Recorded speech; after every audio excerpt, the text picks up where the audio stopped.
What's up, family? Welcome back to the channel. One of my absolute favorite passions in the world is history. As a matter of fact, it's by appreciating my own history or learning my own history or the history of Africans and African Americans, as well as Central Americans and Native Americans.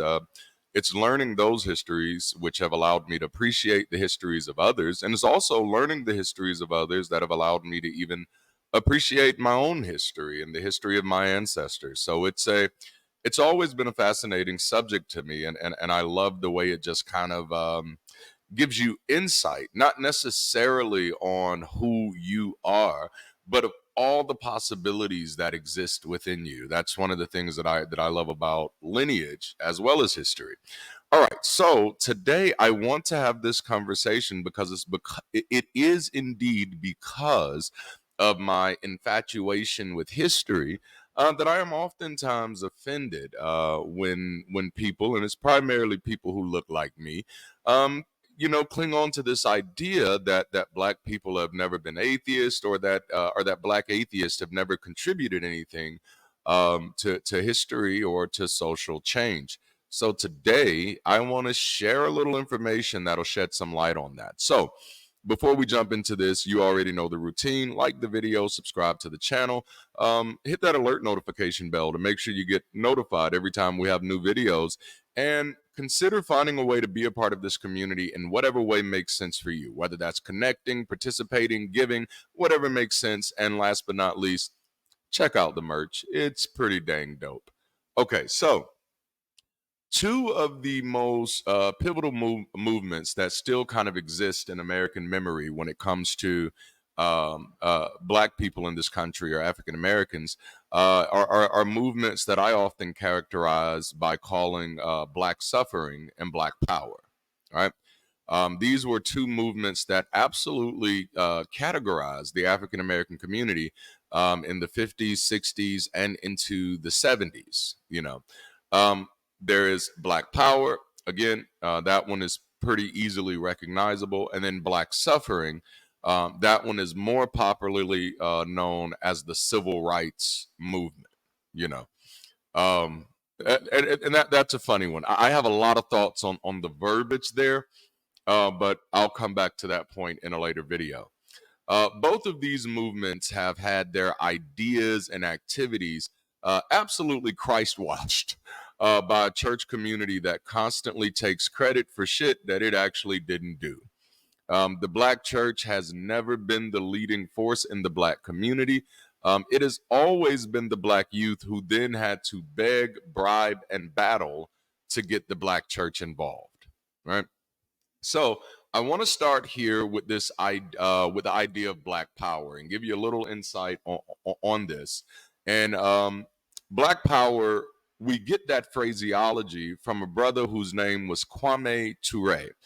That's the name that he chose to identify as in his older years. He was born as Stokely Carmichael, which many people may remember him by that name. He was a key leader in the development of the Black Power movement. First, while leading SNCC, which was the Student Nonviolent Coordinating Committee, then as the honorary prime minister of the Black Panther Party, and last as a leader of the All African People's Revolutionary Party.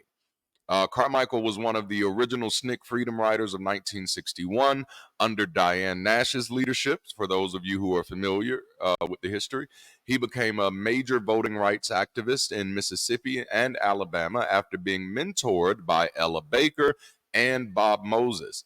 Like most young people in SNCC, he became disillusioned with the two-party system after the 1964 Democratic National Convention. Which again, this kind of points that the issues that forward-thinking, progressive-thinking liberals have had with the Democratic Party didn't just start within the past few years, or this disillusionment with the idea of a two-party system in general didn't start recently, and that is one of the disillusionments that I do share with Kwame. Kwame Ture became one of the most popular and controversial leaders of the 1960s. FBI Director J. Edgar Hoover secretly identified Carmichael as the man most likely to succeed Malcolm X as America's Black Messiah. The FBI targeted him for counterintelligence activity through its COINTELPRO program, causing Carmichael to move to Africa in 1968. And I do like to highlight here that Kwame Ture was not the only African American activist who was basically harassed out of the United States by the FBI under J. Edgar Hoover. There was also, here's one that many don't know, but there was also, oh my goodness, where did her name just go? Oh, Maya Angelou. Maya Angelou was harassed by the FBI so much so that she moved to Ghana. W.B. Du Bois, which I do have a video coming up where I'm going to be talking about W.B. a little bit more. But W.B. Du Bois also was harassed by the FBI under Hoover so bad that he moved to Ghana. And his life is fascinating as is, but that's another video. All right. Kwame Ture promoted what he calls political modernization. This idea included three major concepts: questioning old values and institutions of society. Hello. Searching for new and different forms of political structure to solve political and economic problems. Hello. And broadening the base of political participation to include more people in the decision-making process. These, among many, are some of the reasons why Kwame Ture, for me, was one of those heroic figures. I really did love the way this man thought. Ture, along with Charles Hamilton, is credited with coining the phrase institutional racism, defined as racism that occurs through institutions such as public bodies and corporations, including universities. In the late 1960s, Ture defined institutional racism as the collective failure of an organization to provide an appropriate and professional service to people because of their color, culture, or ethnic origin. Kwame Ture is also remembered for his actions in James Meredith's March Against Fear in 1966 when he issued the call for Black Power. When Meredith got shot, Carmichael came up with the phrase and gathered a crowd to chant it in Greenwood, Mississippi. Already earlier that day, he had been arrested for the 27th time. All of my heroes have been arrested. He spoke to over 3,000 people that day in the park. Ture was angry that day because Black people had been chanting freedom for almost 6 years with no results, so he wanted to change the chant. Oh, I love that. I get chills even when I think about it, because that was, again, for those of you who know the story of my deconstruction, a major part of it was around social justice issues, and coming to the realization that the Black church was not in position, almost like purposefully, was not in position to actually do anything about these things. And outside of the murders of Trayvon Martin and Mike Brown, there were these other issues that I was noticing because I've been a part of community organizing and social justice movements literally my whole life. I feel like it kind of, maybe because I'm a Black man in the South, it kind of found me, but I've been involved with it for my whole life, and that was one of the things that I would notice. And this is me just giving you one of my pet peeves, is that I'd hear people on one end say, "Oh man, we have come a long way. Look at all of these victories we've won. Look at all of the people we should praise for these victories."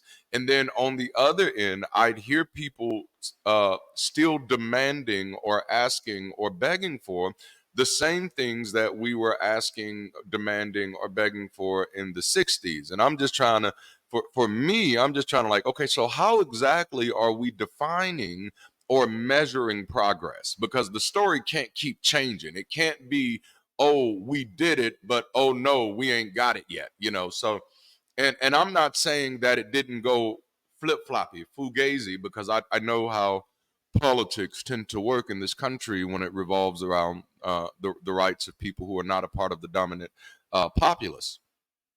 But I think those things are things that we have to get clear about. Otherwise, popular propaganda ends up becoming narrative instead of actual data. Yep. But as you see, he wanted to uh, and I do get that a little bit, I'd say, from Stokely, because again, I admired him immensely. I definitely I dove back into Black history hard when I deconverted. And so every video I could find of people like Stokely, John Henry Clark, I was digesting every single one of them and dissecting them, and learning a lot along the way. And also just kind of reinvigorating these thoughts and ideas I had when I was a child, because my study of Black history started as a child.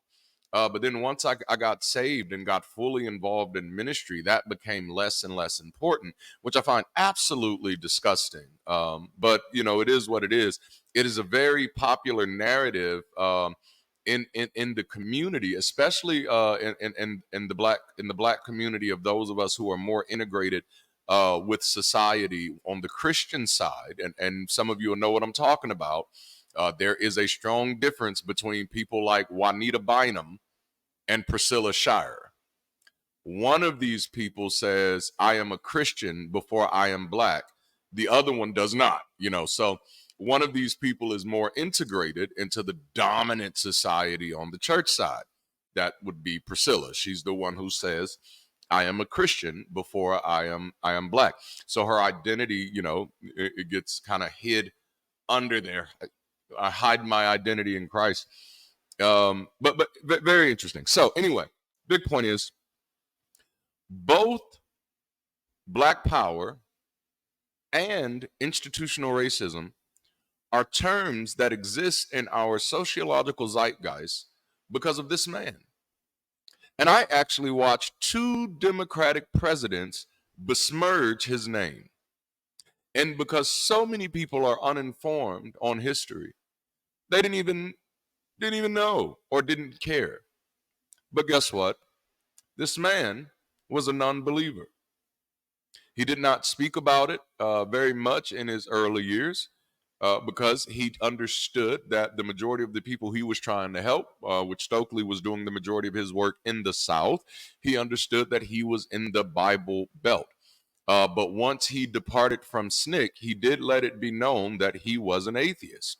He had been a free thinker and a skeptic his entire life, but he just didn't become vocal until he left SNCC, and ultimately until he left the Democratic Party. He wasn't able to be vocal about, and it's 2 things. He wasn't able to be vocal about his atheism, or he didn't feel like he could be vocal about his atheism until he left the Democratic Party, and also separated from Christian-funded organizations. Now, it's just very important to me, because when we talk about Black atheists as not contributing, then you literally have this man. Institutional racism is one of the forefront or paramount issues of the 21st century, and it exists in our vocabulary because of a Black atheist. You understand? Black Power, which was literally one of the most beautiful and profound movements, and I hate the way these things often get portrayed in propaganda, because the Black Panthers, along with the broader Black Power movement, did more for Black communities than the Black suffering movement. But we don't get to talk about that around the data. When we talk about this, it's always kind of covered over in religious terms, you know. But this side was on the side of the Lord, so that's whose side we should be on. Like, man, fuck that. One side was feeding children. One side was developing houses. One side was creating programs. I'm just saying. I'm not saying that both weren't needed. I am a little more nuanced than that. I do believe that we need as many people fighting as many different ways as possible.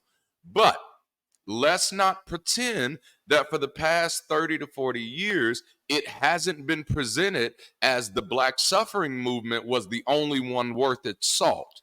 When if we actually measure these two side by side of which one was having more lasting impact, it becomes clear why one was resisted with murder and assassination,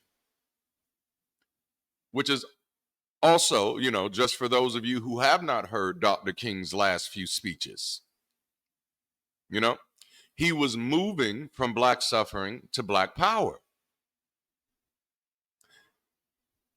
And just to kind of give you that idea, most time when we talk about black power, we often just go to black militancy.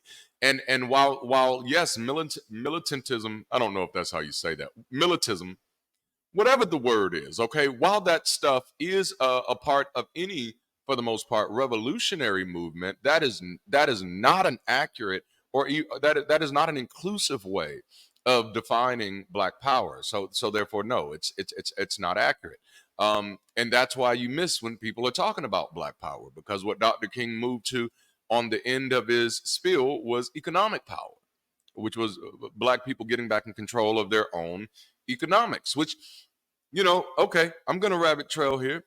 This is another issue, because this is something that black people almost have to feel apologetic about. And there's two groups in this country that have had to deal with this, and that's black folk and white folk, but I think it's because it's so much a part of the public conversation. But many of our East Asian brothers and sisters, when they come over here, they get in control of their economics. Maybe it's because we talk about it so much that it does come off, it comes off, it rubs people the wrong way. So, you start talking about, black people need to get black power, and it's just like, yeah, black power. And it's like, sure, let's get some Asian power, and then some Mexican power. And then somebody says, yeah, let's get some white power. And then it was like, wait, went too damn far. So maybe it's just the speech, itself as opposed to the behavior, because I do notice that, and that's one of the things I've often admired about other cultures as they immigrate over here, is that they keep a sense of culture. And just to be clear, this was something that the earliest African immigrants by force, just to distinguish those by Africans who may have made it over here before the forceful immigration, would not have had those cultural roots and cultural groundings. It would have been purposely stripped from them, But when I watch immigrants come over over the past 30, 50 years, and how they use their culture as a way to retain their own sense of power, self-determination, self-organization, and ultimately becomes a building blocks for their economic systems that ultimately enable them to participate or cooperate with this capitalistic economy in ways that other groups just haven't been able to do so, which I just shared some of that nuance. But the big point is here is that the Black Power movement hangs or rests, at least in some sense, on this Black atheist back, Kwame Ture, Stokely Carmichael.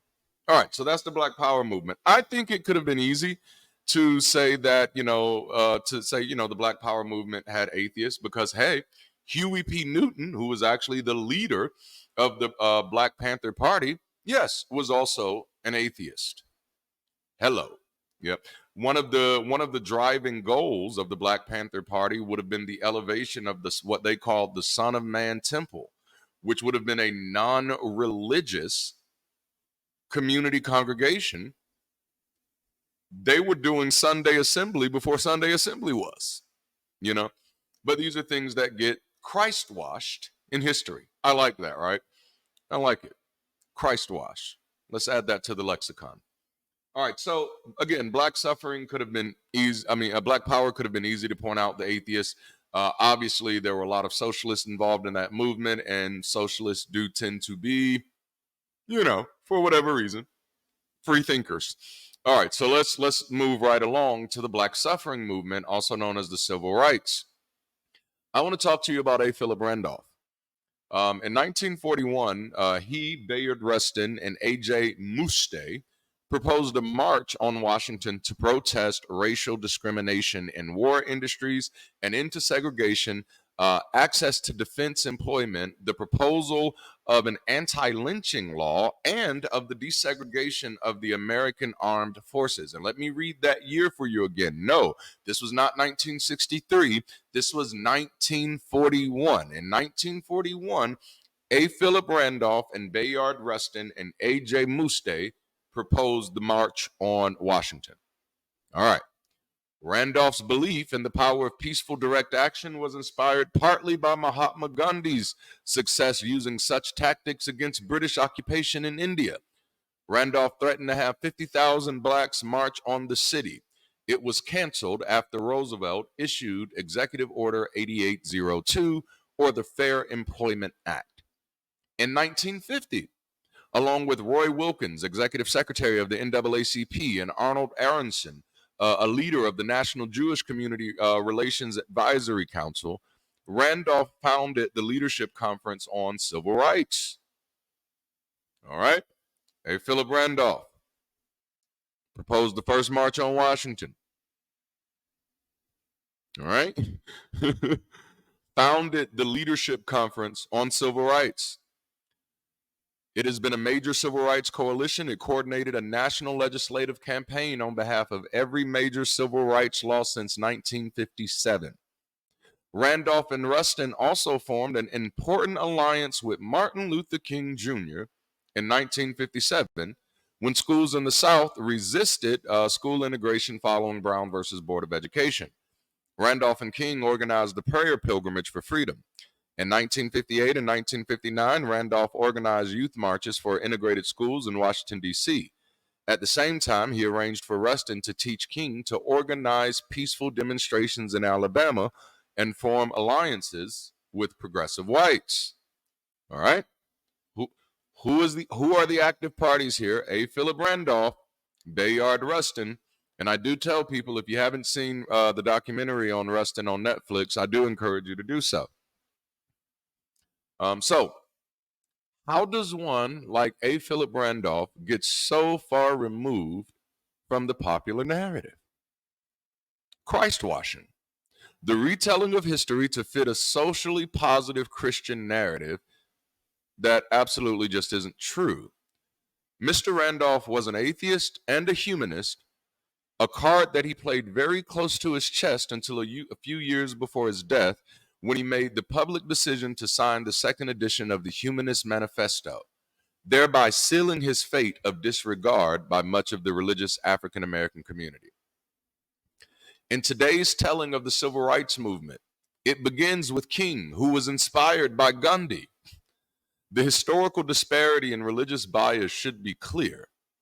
But when history is interrogated concerning the progress of African Americans in this country, we will constantly find atheists, humanists, skeptics, and non-believers on the front line of progress, because progress is liberal.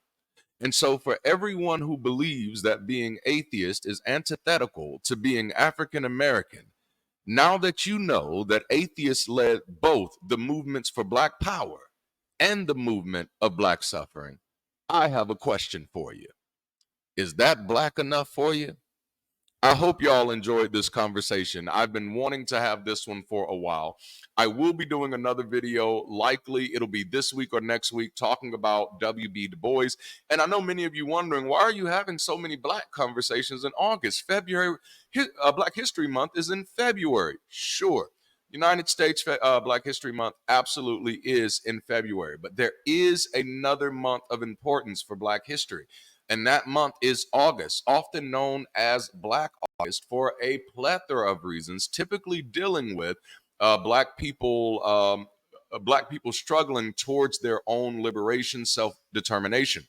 And there are a plethora, cornucopia, amalgam even, of people whose names are often forgotten about or have been Christ-washed from history, where their stories fit in this month of August. One of the biggest things that happened in the month of August, which is why this month is so important, was one of the first ever, I don't want to use the word Pan-African Congress, because that's actually another thing, but one of the world's first ever United States-led African-American Congress. with delegates from all over the world participating. In that Congress or conference, we got the what's today known as the Pan-African flag, also called the RBG flag, red, black, and green. You know, we also got, well, I mean, there was a lot of things. You got to go check it out. And I may do a whole nother video on that. As a matter of fact, I will. That was led by Marcus Garvey. Hubert Henry Harrison had a hand in that. W.B. Du Bois even had a hand in it, even though him and Garvey didn't get along until long after Garvey was exiled. Then W.B. Du Bois kind of realized that, ooh, I may have made a mistake here. But we're going to talk about that in the W.B. Du Bois video. Again, I hope you all enjoyed this. I hope I said something that got those wheels turning and that maybe sparked a new interest for you in history, and in particularly Black history, some history that you didn't know perhaps, and ways that it intersects with your own history and your own story. Because after all, we're all living. Oh, I love this. I think it's yous who have this. There really is only one life, and we're all living it together. And I like that. It's not accurate, but I like it because it's accurate in spirit. I think we can do that. I think we can do that. Anyway, thank you for attending my TED Talk today on Black Power and Black Suffering. If you haven't already, like the video, subscribe to the channel, hit that alert notification bell, consider getting connected to our wonderfully growing community. And check out the merch because it's dope. All right, I'll holler at you next time. Until next time, keep rising, stay progressive, and stay beautiful if you can. I'll holla.